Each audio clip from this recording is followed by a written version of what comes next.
guys, welcome to my YouTube channel. My name is Riham. If this is your first time on my channel, I make lifestyle, identity, and travel content.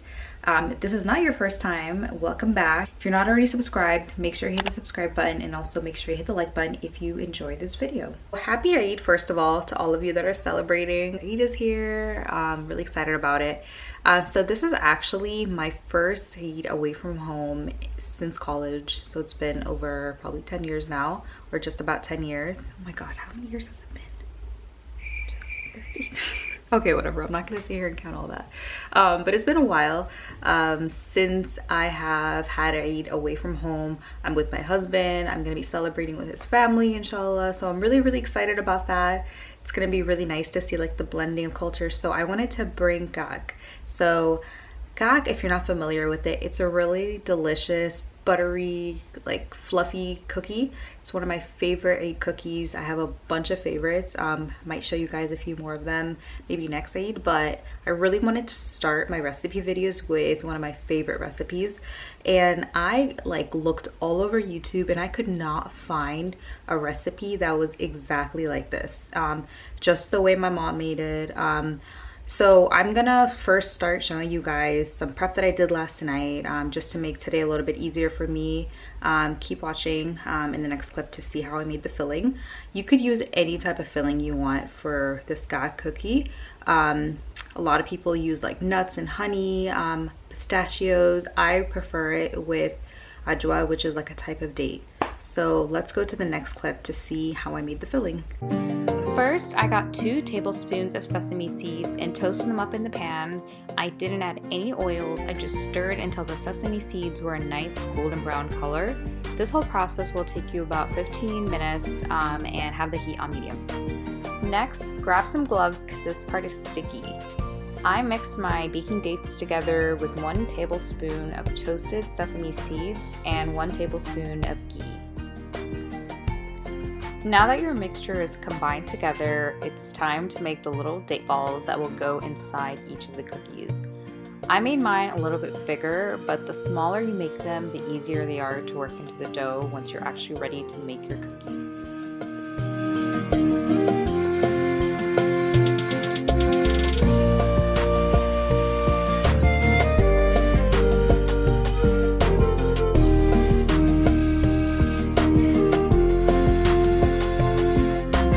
First thing we're gonna do to prep for baking these cookies is we're gonna make the spices for this. So Kahk typically have a really delicious, like spice-filled flavor to them. That's really what I love about it. So the spices we're gonna use in our Kahk is gonna be, we're gonna use some clove grounds that we have here.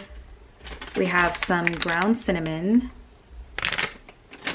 We have some cardamom powder. And lastly, we have some mahlab. Most of these are things you could find just like at Walmart, but mahlab, also the ground cardamom, you probably have a better chance of finding that like at an Arab store. So if you live like in America, Canada, Europe, you probably are better off just going to an Arab store to try to find some of these spices. Okay, so first thing we're gonna start off with is 1 teaspoon of some clove grounds.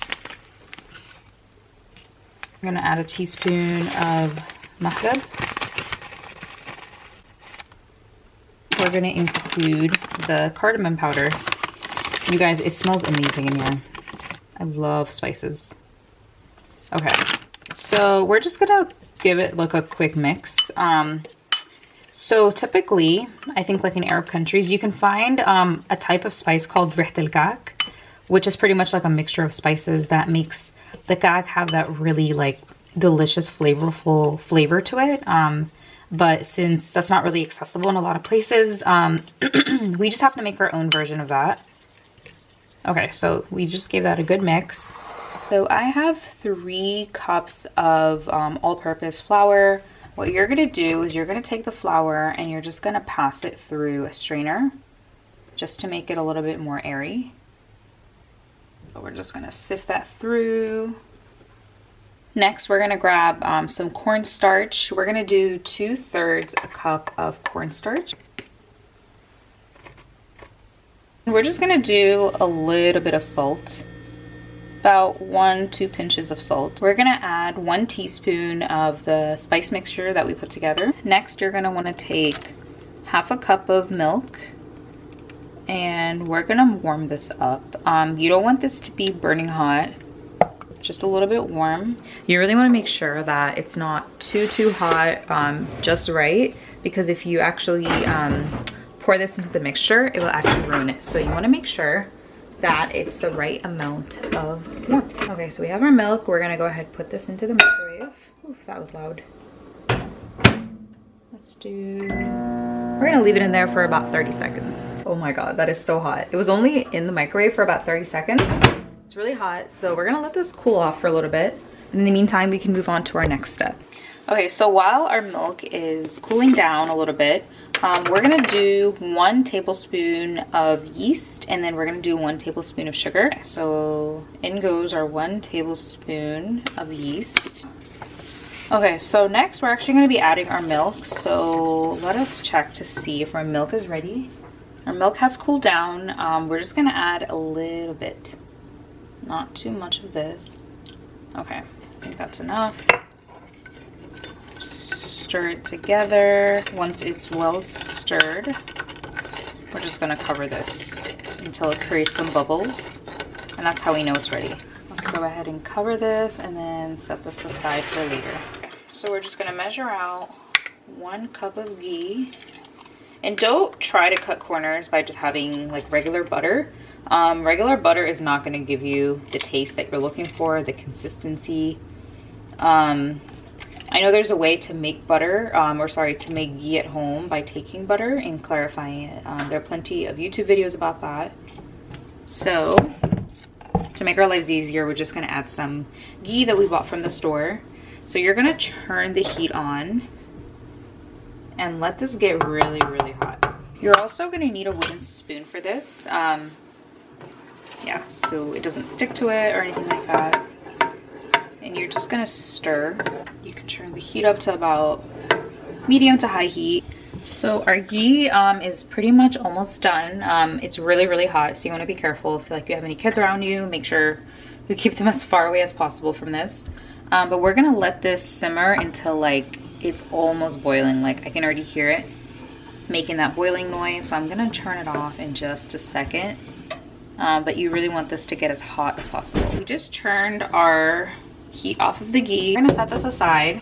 Next, we're gonna go ahead and mix our flour, our cornstarch, and then the spices that we put together earlier. We're just gonna mix that. Once it's well mixed, we're gonna create like a little hole in the center.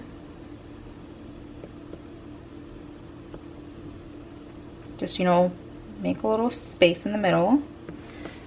And what we're gonna do is we're gonna pour the hot ghee in and we're gonna mix.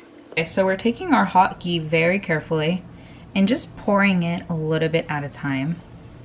And you're gonna wanna use your wooden spoon for this part because it's very, very hot. Do not touch this with your hand until it's cooled down. So just keep mixing until all the ghee is gone. If you've ever made kahk before, or any other type of made cookie, comment below. I'd love to hear what your favorites are. Like, what are your favorite fillings? What type of cookies are your favorite? I feel like RI'HT cookies are just such a big part of like my memories as a kid. There was like a while where we like stopped making them, and then last year during the pandemic, since Ramadan was like at the beginning of the pandemic, I just learned how to like bake these cookies from my mom. We baked so many cookies and then we like dropped them off and I gave them to friends. Our yeast is finally ready. I actually had to switch to my cell phone camera because my camera died, unfortunately. So I'm gonna charge it up. But anyways, the yeast is ready. It took about 15 minutes or so for it to get to this like foamy consistency. Make sure that your yeast is active. If it does not foam, that means your yeast is probably expired or you messed up maybe by adding the milk when it's still like not lukewarm. Maybe it was too hot or it was too cold. So we're gonna go ahead and add our yeast in, and then we're gonna add a little bit of our milk. Remember, we did not use all the milk in the beginning. You're not going to want to add all the milk at once. You're going to add it just a little bit at a time because you want to make sure that you're not oversaturating it with milk. You're using just what you need. And you just want it to get to a point where it's like not sticking together anymore. So just keep manipulating it and working the dough together. One thing I actually forgot to show on camera was that I added these toasted sesame seeds, 1 tablespoon, into the dough as I worked it together with the milk until it was no longer sticky. We left it in the bowl, covered it for about 30 minutes. You could leave it for up to an hour or so. It doesn't really matter. I would say 30 minutes to an hour is probably ideal. But now that we're done with that portion, we're gonna get to the fun part. We're gonna start rolling our cookies. I preheated the oven to 450 degrees Fahrenheit. Let's go ahead, get started. I'm gonna show you guys how to roll the actual cookies. So this is the size I made. You can make these a little bit smaller if you want. We're gonna grab some dough. And just kind of like work it together. Every time it starts to kind of just crumble a little bit, just bring it back together. It should be a soft, smooth consistency.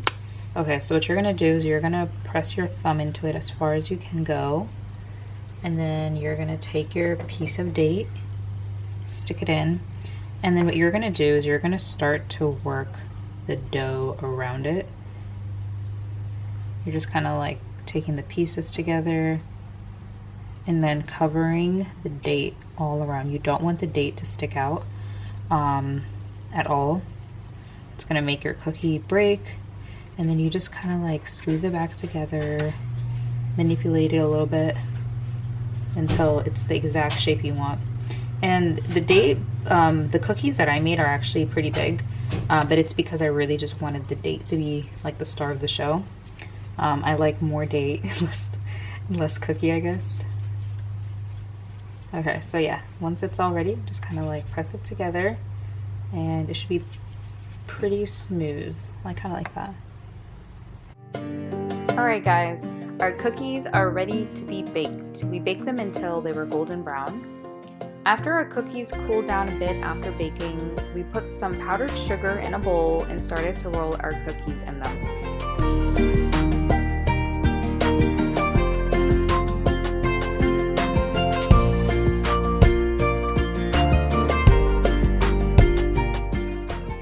As you can see, the cookies are super sugary and delicious and ready to be served. Enjoy, guys. If you like this video and want to see more, make sure you hit the subscribe button and make sure you hit the like button and send me a comment if you like this video.